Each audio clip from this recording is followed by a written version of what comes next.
Hello everybody, I'm Neerish Kacharia. We run a bartending school called VR Trenders, which is India's first advanced bartending school, where we make future bartenders for India. And today in this video, I'm going to talk about my experience on my journey in hospitality industry and what hospitality industry has given me. And I'm thankful to hospitality industry because what I am today is because of this beautiful industry. And second thing, in later part of this video, I'm going to also address the challenges that an individual has to face, or especially my challenges, what I had to face. And in later part of the video, I'm going to discuss about or give a tip or an advice for future generation who's considering hospitality industry or a bartending industry as a career.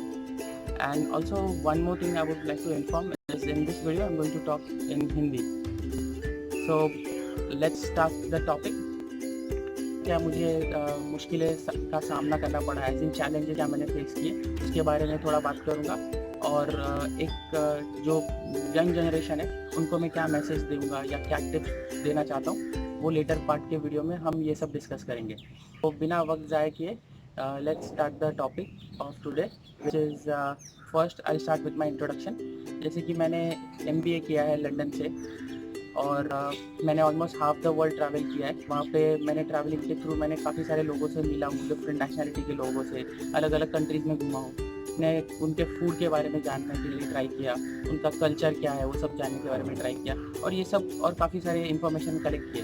But ये सब के दौरान मैंने एक चीज़ देखा है, वो जो नॉर्मल जो कंट्रीज़ के लोग हैं उन लोग फर्स्ट प्रेफरेंस अपने नेशनल लैंग्वेज को देते हैं, सेकेंड प्रेफरेंस इंग्लिश को देते हैं। तो जब मैं इंडिया में आया मैंने देखा कि ये सिचुएशन कम्प्लीटली उल्टा है। लोग यहाँ पे इंग्लिश को पहले प्रायोरिटी देते हैं, और कोई एक इंडिविजुअल या एक बंदा अगर इंग्लिश में बात नहीं कर पाता है तो उसको एकदम नीचा दिखाने को ट्राई करते हैं, या तो वो सोचते हैं कि अनएजुकेटेड है या जो भी एक रीज़न हो। तो ये नहीं होना चाहिए। स्पेशली बारटेंडिंग एक क्राफ्ट, एक आर्ट है।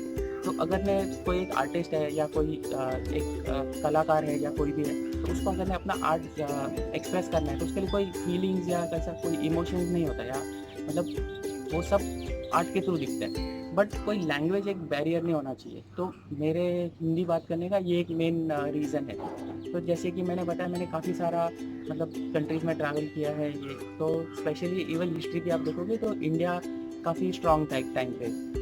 अगर मैं सोचो कि अगर मैं इंडिया ही किसी वर्ल्ड पे या तो किसी और अन्य बहुत सारी कंट्रीज़ पे रूल करता तो आज काफ़ी सारे लोग हिंदी में इंटरव्यू देते थे। एनीवेज, जोक अपार्ट, तो let's start with the topic.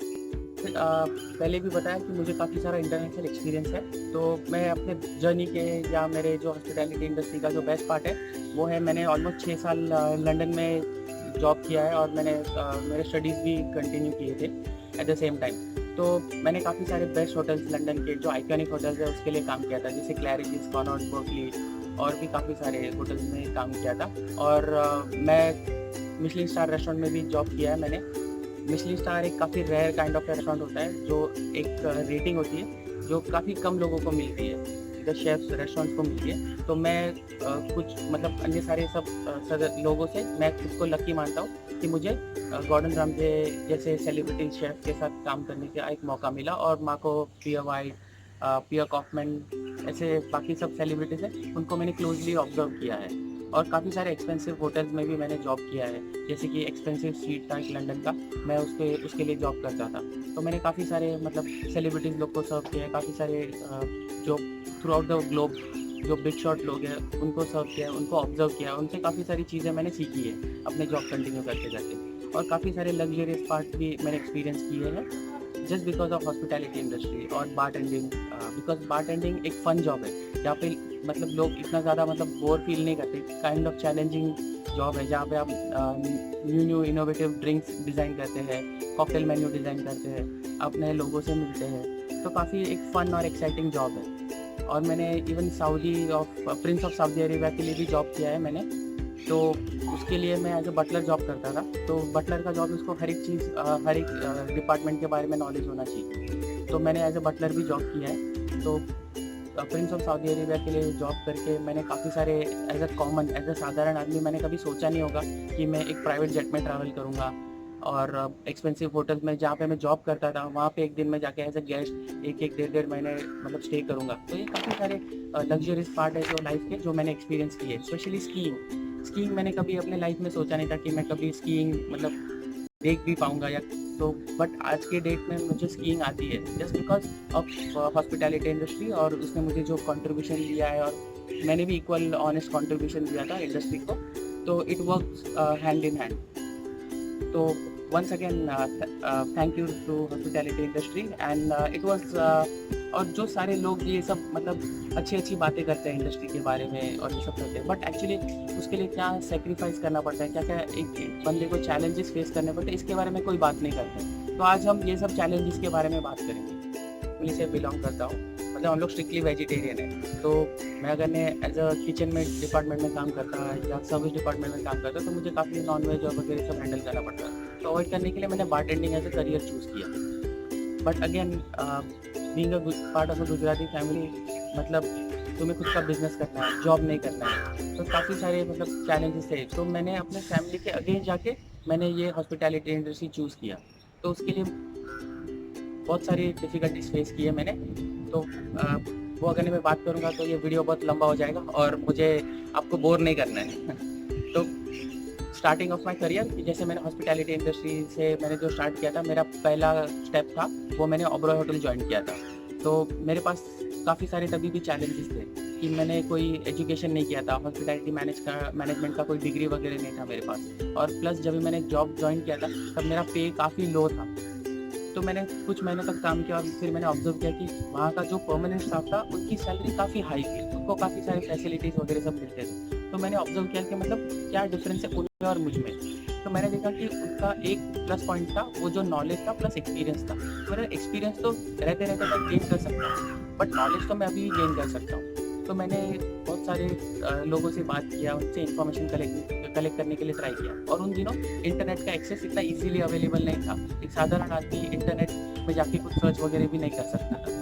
तो मैंने क्या किया, मेरी जब भी शिफ्ट खत्म हो जाती थी मैं अपने सीनियर्स लोग के साथ बैठता था, उन लोग से काफ़ी सारे क्वेश्चन पूछता था, उन लोग से काफ़ी सारा नॉलेज इन्फॉर्मेशन कलेक्ट करता था और एक बुक में नोट डाउन करता था। फिर उसके बारे में उनको वही नॉलेज को मैं ब्रशअप करता था, किसी और आदमी को सेम नॉलेज या सेम इन्फॉर्मेशन पूछता था, क्योंकि मैं कंफर्म करना चाहता कि जो मैंने सीखा वो करेक्ट है कि नहीं, और उससे मेरा रिवीजन भी होता था। तो इस तरीके से मैंने काफ़ी मतलब इन्फॉर्मेशन कलेक्ट की, काफ़ी सारा मतलब अपने आप को रेडी किया। तो एक दिन वहाँ पे होटल में वैकेंसी निकली, मैंने इंटरव्यू क्रैक कर दिया और मुझे वहाँ पे परमानेंट जॉब मिल गया। तो लेटर स्टेजेस पे मुझे ये पता चला कि अगर आप अब्रॉड जाते हो तो आपको ज़्यादा सैलरी मिलता है। तो एक इंडिविजुअल एज एन इंडियन हर एक की ख्वाहिश होती है कि वो फॉरेन कंट्री जाए, वहाँ पे सीखे और मेन चीज़ की ज़्यादा पैसा कमा सके। तो इसीलिए फिर मैंने क्रूज़ के लिए अप्लाई किया। तो मैंने P&O क्रूजेज़ ज्वाइन किया था। वहाँ पे मैंने बार डिपार्टमेंट में काम किया था काफ़ी टाइम तक, और मैंने जब भी ब्रेक के टाइम पे मैं काफ़ी मतलब बाहर जाया करता था और लोगों से मिलता था, उनके कल्चर के बारे में जानता था, फूड वगैरह बहुत सारी इन्फॉर्मेशन कलेक्ट की। तो बहुत सारे लोगों ने मुझे एक ही एडवाइस दी कि अभी तुमको क्वालिफिकेशन की ज़रूरत है। एक्सपीरियंस तो थोड़ा बहुत था, जबकि इतना वास्ट एक्सपीरियंस नहीं था, बट थोड़ा बहुत एक्सपीरियंस था। तो मैंने सोचा कि अभी क्वालिफिकेशन की तरफ ध्यान दिया जाए। तो इसीलिए मैंने डिसाइड किया कि मैं अभी लंदन जाऊंगा और वहाँ से मैं अपना होटल मैनेजमेंट कंप्लीट करूंगा। तो फिर मैं लंदन गया, मैंने वहाँ पे अपना डिप्लोमा, पोस्ट ग्रेजुएशन और MBA कंप्लीट किया हॉस्पिटैलिटी इंडस्ट्री में। और वहाँ पे मैंने काफ़ी सारे बार्स रेस्टोरेंट में काम किया, बट हर एक चीज़ में मतलब मैं एंजॉय करता था वहाँ पे भी, क्योंकि एक चीज़ था कि बारटेंडिंग आप कहाँ पे भी जाओ, कुछ भी कोई भी कंट्री के कॉर्नर में चले जाओ, बारटेंडिंग एक फन जॉब है और रहेगा, और उसकी डिमांड भी कम नहीं होगी, बल्कि इन फ्यूचर बढ़ती जाएगी। उसके बारे में हम बाद में डिस्कस करूँगा कि क्या क्या अपॉर्चुनिटीज़ है और एक क्या वास्ट डोर ओपन करता है। बट उसके पहले एक इम्पॉर्टेंट चीज़ है कि उसके लिए आपको कुछ एक सैक्रिफाइस करना पड़ता है, क्या क्या मुश्किलें सामना करना पड़ता है, वो सब के बारे में मैं थोड़ा डिस्कस करूँगा और डिटेल में एक वीडियो अलग से बनाऊँगा उसके बारे में। तो जैसे कि मतलब आप जानते हो कि होटल इंडस्ट्री एक 9 to 5 इंडस्ट्री या क्लॉक पे नहीं चलती, वो 24/7 चलती ही रहती है नॉन स्टॉप। तो उसके लिए अलग अलग डिपार्टमेंट अलग अलग टाइमिंग पे फंक्शन करते हैं। तो इसके लिए एक इंडिविजुअल को हमेशा रेडी होना चाहिए ड्यूटी के लिए। आपको नाइट भी मिल सकती है, मॉर्निंग, आफ्टरनून, कोई भी शिफ्ट मिल सकती है। आपको काफ़ी फ्लेक्सिबल होना पड़ेगा ये सब के लिए। इंडस्ट्री कोई टाइमिंग से नहीं चलती है, 24/7 ऑपरेशनल होती है। तो इसीलिए जो इंडिविजुअल या जो बंदे जो हॉस्पिटैलिटी इंडस्ट्री के लिए काम करते हैं उनको हमेशा अवेलेबल होना ज़रूरी है। जैसे कि आपको मॉर्निंग शिफ्ट मिलेगी, नाइट शिफ्ट मिलेगी, आफ्टरनून शिफ्ट मिलेगी, कोई भी शिफ्ट मिलेगी, आपको हर एक शिफ्ट के लिए रेडी होना चाहिए। और बेसिकली ये 9 to 5 जॉब नहीं है, तो टोटली आपका रूटीन उल्टा हो जाएगा। जैसे कि लोग जब भी घर से काम पे जा रहे हैं तो अभी आप काम पे से घर पे जाओगे, तो आपका पूरा रूटीन उल्टा होगा। तो एक टाइम पे आपको लगेगा कि मैं क्या कर रहा हूँ, क्या हो रहा है, मेरा पूरा पैटर्न उलट पुलट हो गया है। बट आपको उसके बारे में ज़्यादा फोकस नहीं करना है, वो कॉमन चीज़ है, हर एक के साथ होता है। बट आपको आपका जो टारगेट है, आपका जो ये है, उस पर फोकस ज़्यादा करना है। और दूसरी चीज़ की जैसे कि कोई फेस्टिवल हो गया है और आपका जैसे बर्थडे हो गया, तो ऐसे भी टाइम आई आपको हर एक इवन दिवाली, क्रिसमस और या न्यू ईयर कुछ भी हो, तो आपके लिए उस दिन अवेलेबल होना ज़रूरी है। स्पेशली अगर आपका बर्थडे है तो आपको बर्थडे के दिन भी काम पे जाना ज़रूरी है। तो ये सब चीज़ के लिए आप रेडी हो तो ये इंडस्ट्री आपके लिए। और प्लस दूसरा चीज़ है कि आपका पूरा रूटीन चेंज हो जाता है, जिसमें आपकी नींद वगैरह भी आपको सेक्रीफाइस करनी पड़ती है। कभी कभी आपको 2-3 घंटे भी सो के आपको फिर से नेक्स्ट शिफ्ट के लिए जाना पड़ेगा, और काफ़ी सारी चीज़ें होती है। और इवन ये सब चीज़ों के अलावा काफ़ी सारी टेम्पटेशन भी होती है, जैसे कि बार में काफ़ी सारा अल्कोहल होता है और आप पैसे ज़्यादा हैंडल करते हो, तो आपको ये सब चीज़ों पे ज़्यादा ध्यान नहीं देना है। आपको सिर्फ अपना जॉब करना है और ऑनेस्टली करना है। और आपको ये सब चीज़ों से दूर रहना है कि अगर आप ही अल्कोहल कंज्यूम करोगे तो आप अल्कोहल आपके ब्लड स्ट्रीम में है और उससे आपकी थिंकिंग पावर ये सब कम हो जाएगी। और स्पेशली अल्कोहल एक स्ट्रिक्टली नो है जब भी आप शिफ्ट पे हो। इसी को लेके आई होप काफ़ी ज़्यादा लेंदी नहीं किया था मैंने, कोशिश की थी कि मैं उसको एकदम कंप्रेस और सिंपल रख सकूँ। तो यही एक चीज़ है कि बारटेंडिंग अगर आपको करनी है तो एजुकेशन इतना ज़्यादा इम्पोर्टेंट नहीं है। तो अगर अभी आप खुद डिसीजन ले सकते हो कि, और आप देख सकते हो कि क्या क्या डिफ़िकल्टीज़ और वगैरह एक इंडिविजुअल को फेस करनी पड़ती है। तो अभी अपना नेक्स्ट टॉपिक है, हम वो नेक्स्ट टॉपिक लेंगे क्योंकि मतलब बारटेंडिंग को लेके क्या फ्यूचर में क्या स्कोप है और क्या डिमांड है। अगर मैं आप देखेंगे तो बारटेंडिंग का अभी काफ़ी ज़्यादा डिमांड है। सैलरी तो है उनकी, बट उसके अलावा जो उनका जो मेन जो सोर्स ऑफ इनकम होता है वो टिप्स होता है, या तो और एक साइड जॉब होता है। आप प्राइवेट पार्टीज़ कर सकते हो आपके छुट्टियों के टाइम पे, या कुछ भी कर सकते हो। तो ये इससे आपको एक एक्स्ट्रा इनकम भी मिल सकती है। और स्पेशली अब्रॉड में बारटेंडर्स लोग काफ़ी ज़्यादा सैलरी कमाते हैं रेदर देन एक नॉर्मल इंडिविजुअल से। तो इसीलिए बारटेंडिंग एक ऐसा मतलब डिपार्टमेंट है होटल इंडस्ट्री का जो कभी भी उसकी डिमांड ख़त्म नहीं होगी। तो इसीलिए मैंने भी ये प्रोफेशन चूज़ किया था।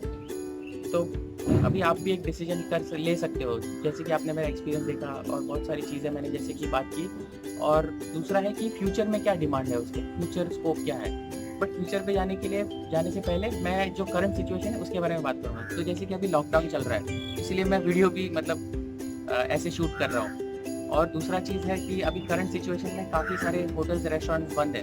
बट मैं लोगों को ये भी एक्सप्लेन करना चाहता हूँ कि बारटेंडिंग मतलब ये नहीं कि आप सिर्फ बार के पीछे जॉब कर रहे हो या काम कर रहे हो। उसके अलावा काफ़ी सारे डोर्स ओपन होते हैं एज अ बारटेंडर। जैसे कि मेरा एग्जांपल और मेरे बारे में अगर मैं बात करते हैं तो जैसे कि हम लोग बार स्कूल चला रहे हैं, तो इवन ये लॉकडाउन सिचुएशन में मेरा जॉब बंद नहीं हुआ है। मेरा टीचिंग सब अभी भी कंटिन्यू है। मैं ऑनलाइन सेशन लेता हूँ, ऑनलाइन लोगों को सिखा रहा हूँ बारटेंडिंग। तो मेरा जॉब एक फुल स्टॉप नहीं आने दिया मैंने अपनी जॉब पे, मैंने कंटिन्यू किया है। तो इसीलिए मतलब बारटेंडिंग जॉब एक ऐसा फ्लेक्सिबल जॉब है और बहुत सारे अपॉर्चुनिटीज़ खुलती है। उसके बारे में भी मैं आपको बताऊंगा। जैसे कि बहुत सारे international brands of spirit India में आ चुके हैं और काफ़ी अच्छा कर रहे हैं, और इसके लिए उनको मैन पावर की ज़रूरत पड़ेगी। तो इसीलिए अगर आप बारटेंडर हो, आपको इंडस्ट्री ज़्यादा पता है, तो आप उसके मतलब जो एक पर्टिकुलर ब्रांड है उसके लिए भी आप काम कर सकते हो। और इवन जो लोकल ब्रांड्स है ऑफ अल्कोहल, जो इंडियन ब्रांड है बेसिकली, तो उन्होंने भी काफ़ी सारा अच्छा स्पिरिट जो इंटरनेशनल स्पिरिट को एक टक्कर दे सके वैसे स्पिरिट भी बनाया है। तो इसीलिए लोगों को फिर से जॉब अपॉर्चुनिटीज़ क्रिएट हो गई। तो आप इधर उनके ऑफिस के लिए काम कर सकते हो, या सेल्स एंड मार्केटिंग के लिए काम कर सकते हो, या वो स्पिरिट के ब्रांड एम्बेसडर भी बन सकते हो। तो काफ़ी एक ब्रॉडर पिक्चर है। और इवन अगर मैं आपको समझो होटल इंडस्ट्री से निकलना है बट आपको दूसरा कोई एक्सपीरियंस नहीं है, तो एज अ बारटेंडर आप कोई एक अभी काफ़ी सारे इंस्टीट्यूट हैं इंडिया में, जैसे कि होटल मैनेजमेंट कॉलेजेस, स्कूल बहुत सारे, तो आप उसमें एज ए टीचिंग को भी लेके एक प्रोफेशन स्टार्ट कर सकते हो। और इवन अगर मैं आपको समझो ट्रैवल एंड टूरिज्म भी ज्वाइन करना है, या आप ट्रैवल एंड टूरिस्ट के ऑफिस में भी जॉब कर सकते हैं, क्योंकि आपने होटल में काम किया, आप होटल इंडस्ट्री को समझते हो, जानते हो, तो आप ट्रैवल एंड टूरिज्म को भी चूज़ कर सकते हो लेटर स्टेजेस पे। और एक चीज़ है कि अगर आपको जॉब नहीं करना है, आपको खुद का बिजनेस करना है, तो आप अपनी वाइन शॉप खोल सकते हो, आप जैसे कि अपना खुद का रेस्टोरेंट खोल सकते हो, या एक छोटा सा कोई भी फूड कॉर्नर खोल सकते हो। तो इससे कोई लिमिटेशन नहीं है, ये काफ़ी ब्रॉडर पिक्चर है, तो सिर्फ आपको अपना नज़रिया चेंज करना पड़ेगा। तो अपॉर्चुनिटीज़ तो बहुत सारी है और आएंगी फ्यूचर में। बस मुझे यही बताना था आपको कि जस्ट आपको अपना एक नज़रिया चेंज करना पड़ेगा, तो नॉर्मली जो डोर्स है वो ऑटोमेटिकली खुलते जाएंगे। और एक दूसरा चीज़ था कि मतलब ये जो बारटेंडिंग का था, इनिशियली जैसे मैंने भी जब स्टार्ट किया था तो ज़्यादा एजुकेशन या क्वालिफिकेशन नहीं था मेरे पास, बट फिर भी मैंने रुका नहीं, मैंने कुछ ये नहीं किया, मैंने अपना जो भी था कंट्रीब्यूशन करता रहा, जो भी मैं अपना सेल्फ डेवलपमेंट कर सकूँ। और दूसरा चीज़ था कि मतलब जो स्पोर्ट्स है, जैसे कि स्पोर्ट्समैन है, तो स्पोर्ट्स अगर आप स्पोर्ट्समैन भी बन रहे हो तो आपको एजुकेशन की ज़रूरत नहीं है, आपको सिर्फ अपने स्किल्स चाहिए बस। तो बारटेंडिंग भी यही है। और जैसे कि मैं एग्जांपल भी दूंगा कि स्पोर्ट्स पर्सन जैसे कि सचिन तेंदुलकर है, जब भी उन्होंने स्टार्ट किया था तभी टेस्ट सीरीज चल रहा था, तो उन्होंने अपने आप को टेस्ट सीरीज के हिसाब से ट्रेन किया था। फिर बाद में आया वनडे, फिर आया 2020, तो और उस दौरान जो टेक्निक था काफ़ी सारा एडवांस होते गया, बट सचिन तेंदुलकर ने कभी थक के मतलब बैठ नहीं गए, उन्होंने अपने आप को अपग्रेड किया, अपने स्किल्स को अपग्रेड किया। और आज देखो मतलब सचिन तेंदुलकर को आज भी, इवन वो रिटायर हो गए तो भी लोग उनको मतलब याद कर रहे हैं as a god of cricket. तो इसीलिए मतलब ये सारे लोगों से इंस्पिरेशन लेना चाहिए। और जो आप कोई भी काम कर रहे हो, सिर्फ होटल इंडस्ट्री नहीं, कोई भी काम कर रहे हो, उसमें आपको बस रुकना नहीं है। मेरा एक एडवाइस है, आप कोई भी प्रोफेशन चूज करो या कुछ भी करो, आपको रुकना नहीं है, आपको हमेशा मतलब अपना बेस्ट देना है। तो ये एक मेरा एक एडवाइस था। और एक दूसरा चीज़ है कि मतलब पैशन और ये सब धीरे धीरे आते रहेगा, बट पहले आपको अपना नॉलेज पे ध्यान देना है। अगर आपको नॉलेज है तो ऑटोमेटिकली आप फिर पैशनेट बन जाओगे लोग वो चीज़ को लेकर। और एक बार पैशन है तो अपने आप फिर पैसा है वो फॉलो करेगा। अगर नहीं मैं हिंदी इंग्लिश में भी बात करूँ तो जैसे कि पहले फर्स्ट यू लर्न, तो LEARN, एंड लेटर स्टेजेस या आगे जाके आप अर्न करते हो विच इज़ EARN, तो आपको सिर्फ एक L निकालना है। तो मेरा पीस ऑफ एडवाइस यही होगा आपको कि आप पुश करें खुद को, खुद के बाउंड्रीज एक्सप्लोर करें और वो एल को निकाल दे और आप अर्न करें। और बेसिकली मेरा जो बारटेंडिंग स्कूल है उसका लिंक डिस्क्रिप्शन में मेंशन किया है, तो प्लीज़ आप गो थ्रू करें और हमको फॉलो करें। Thank you.